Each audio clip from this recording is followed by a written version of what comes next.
Bonjour tout le monde, bienvenue à ma nouvelle vidéo Maîtriser la conjugaison en anglais en moins de 15 minutes. On va passer à travers de 4 temps différents avec des explications et des exemples. Le premier, c'est le present tense, utilisé seulement, et je répète seulement, pour décrire des habitudes, des situations non changeantes, des vérités générales ou des plans prédéterminés.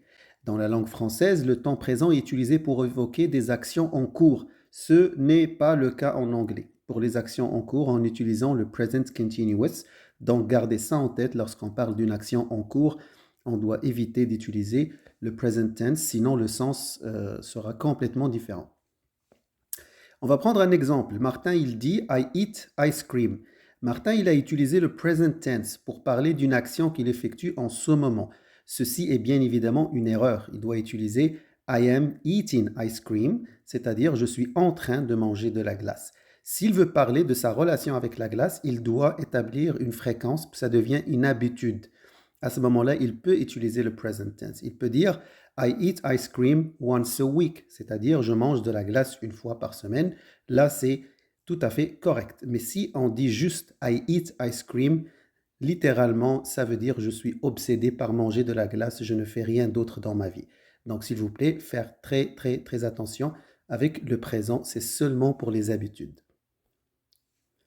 Le past tense, ça c'est notre deuxième temps de cette séance. Il est utilisé pour parler d'une situation, une action, un événement qui s'est produit dans le passé. L'événement peut être court ou lent. Donc, on est vraiment dans l'équivalent du passé simple. Le past tense est la forme de conjugaison qui est la plus utilisée en anglais, surtout dans les conversations. On veut toujours raconter ce qu'on a fait hier ou le week-end passé à nos collègues. Donc, c'est un temps qui revient très, très souvent.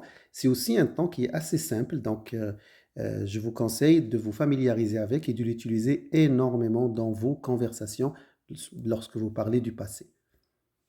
Exemple, dans le passé, il y a eu une action A qui s'est terminée et elle a été suivie par l'action B. C'est ça le modèle du past tense, c'est-à-dire que c'est des actions qui ont fini l'une après l'autre dans le passé. Si par exemple j'ai une entrevue, je peux dire I studied at Harvard University. I graduated in 2019. Shortly after my graduation, I joined a law firm as an associate and worked there for 6 months. I gained a lot of experience. Comme vous pouvez le voir, j'ai 4 phrases assez simples et j'ai utilisé le passé simple car toutes ces informations-là sont déjà finies puis se sont produites dans le passé. Donc, I studied at Harvard, j'ai étudié à l'université Harvard, j'ai gradué en 2019. Juste après ma graduation, j'ai rejoint une compagnie de droit comme associé et après, j'ai travaillé là-bas 6 mois. J'ai accumulé énormément d'expérience. Donc, c'est assez simple comme pour utiliser. N'hésitez pas à l'utiliser lors de vos conversations. Ne vous compliquez pas la vie. Si l'action s'est produite dans le passé, restez avec le passé simple. Ne mélangez pas les temps pour éviter de créer de l'incompréhension avec votre interlocuteur. D'autres exemples. I lived in that house when I was young. Young. J'habitais dans cette maison lorsque j'étais jeune.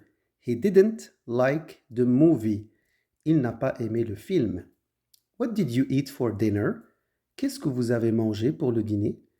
John drove to London on Monday. John a conduit jusqu'à Londres ce lundi passé. On passe au prochain temps, le present continuous. Le present continuous, comme je l'ai mentionné tout à l'heure, il est pour les actions en cours. Action happening now. Puis, action in the future, c'est-à-dire les actions planifiées dans le futur. On va vous donner un exemple pour clarifier tout ça. Le cas le plus simple, c'est les action happening now. It's present and it's continuous. Donc, on parle du présent et d'une action continue. Par exemple, I am eating ice cream. On le conjugue avec he, she is eating ice cream ou they, we are eating ice cream. La forme est décrite ci-dessous, le verb to be in the present tense plus le verbe lui-même plus ing. Exemple, Mike, what are you doing? John, I am writing a letter to the president. Mike a utilisé dans sa question le present continuous. Donc, il veut savoir ce que John fait maintenant. John a répondu en utilisant le present continuous, ce qui est correct, pour répondre, ce qui implique que l'action est en train de se produire. Il a un stylo en main, un papier devant lui, donc c'est tout à fait la conversation, present continuous, la question, present continuous dans la réponse. Lors d'une conversation, il faut faire très attention au temps utilisé dans la question. Votre réponse en dépend. Imaginons la même situation, mais Mike a utilisé le present tense dans sa question. Mike, what do you do? Donc, au lieu de dire what are you doing, donc question dans le present continuous, il a préféré dire what do you do, qui est une question dans le present time. Ça change énormément le sens de la question. À ce moment-là, il veut vraiment dire qu'est-ce que vous faites dans la vie. Et la réponse de John, c'est I am a journalist. Donc, la même question, juste le fait que le temps a changé, donne une définition complètement différente. What do you do? C'est qu'est-ce que vous faites dans la vie. What are you doing? C'est qu'est-ce que vous faites maintenant. Pour les present continuous, on l'utilise aussi pour les plans futurs. Pour parler en futur en respectant les conditions ci-dessous. Il faut qu'on ait un plan déjà préétabli, c'est-à-dire qu'on s'est mis d'accord déjà.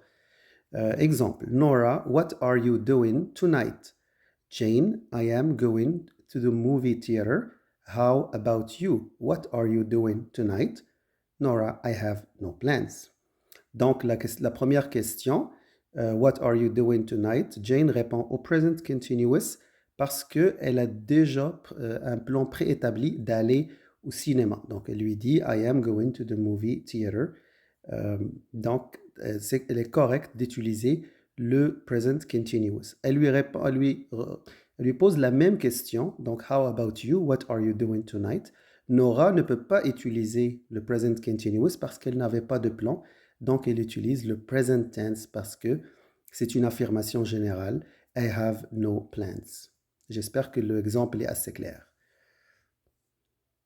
On passe au prochain, le past continuous. On l'utilise pour parler d'une action qui a eu lieu dans le passé et qui a continué pendant une certaine période. Le past continuous est assez utilisé en anglais car il permet d'être précis lorsqu'on raconte des événements courts qui se sont produits lors d'une action longue dans le passé. Je vais vous donner quelques exemples pour une meilleure clarification. Donc, en premier, on va commencer par la forme. La forme, c'est le sujet. L'auxiliaire was, were dans le passé, de le verbe to be dans le passé, et le verbe lui-même dans le present participle. Donc, des exemples. She was cooking when I telephoned her. Elle était en train de cuisiner lorsque le téléphone a sonné. We were having dinner when it started to rain. On était en train de dîner lorsque la pluie a commencé. Maintenant, comment ça fonctionne? Voici un exemple qui va vous permettre de comprendre l'utilisation. Si je dis I was watching TV when suddenly a thief broke into my house and stole my jewelry. Ce que je suis en train de dire, c'est que lorsque je regardais la télévision, lors de cet événement-là qui est lent et qui s'est produit dans le passé, lorsque j'étais en train de faire ça, il y a eu deux événements qui se sont produits. Le premier, c'est un voleur qui est rentré par effraction dans ma maison et qui a volé mes bijoux. Donc, le past continuous, il m'a permis ici de donner à mon interlocuteur un détail très important, c'est-à-dire que les deux actions, le vol et l'entrée par effraction, se sont produits à l'intérieur de l'action que moi je regardais la télévision qui a duré peut-être une heure et demie. Donc, durant ce laps de temps-là, deux événements se sont produits. Donc, vous comprenez maintenant pourquoi on utilise le past continuous. C'est vraiment pour être précis dans notre histoire, pour placer les événements exactement au moment où ils se sont produits. Ces exceptions-là sont valides pour tout ce qui est continuous, que ce soit le present continuous ou le past continuous. Il y a une liste de verbes qu'on ne peut pas utiliser la forme continuous avec. Et c'est des verbes tous qui sont reliés aux sentiments, feeling, senses, communication, thinking, puis other states. Pourquoi? Par exemple, si on prend le verbe I like, on ne peut pas dire I am liking ou I was liking. C'est soit qu'on aime quelque chose ou qu'on ne l'aime pas. Si on veut dire que j'ai commencé à aimer quelque chose, on peut dire en anglais I am starting to like, mais on ne peut pas dire I am liking. En anglais, il faut vraiment être soit qu'on dit I like ou I don't like. Donc, c'est des verbes qu'il faut malheureusement apprendre par cœur, mais qui sont tous reliés, soit à la nourriture, soit au sentiment, ou à la communication. I agree, I disagree. La même chose pour le verbe I agree, qui est être d'accord. On ne peut pas dire je suis en train de devenir d'accord. C'est vraiment, on dit I agree ou I don't agree. Mais si on veut contourner, on peut dire I am starting to agree with you. Mais c'est ça, cette liste de verbes-là, essayez de les garder en tête et avec la pratique aussi, ça va vous sembler bizarre d'utiliser le continuous form avec ces verbes-là. Je vous mettrai la liste en dessous avec aussi des liens pour des cours similaires. J'espère que vous avez eu la possibilité de maîtriser ces 4 temps-là. Ils sont vraiment importants lors de vos conversations. Toujours retenez le temps que votre interlocuteur utilise, c'est très très important. Et lorsque vous parlez, faites très attention d'utiliser le temps qui convient. Donc merci beaucoup, abonnez-vous pour d'autres vidéos similaires et n'hésitez pas à cliquer like.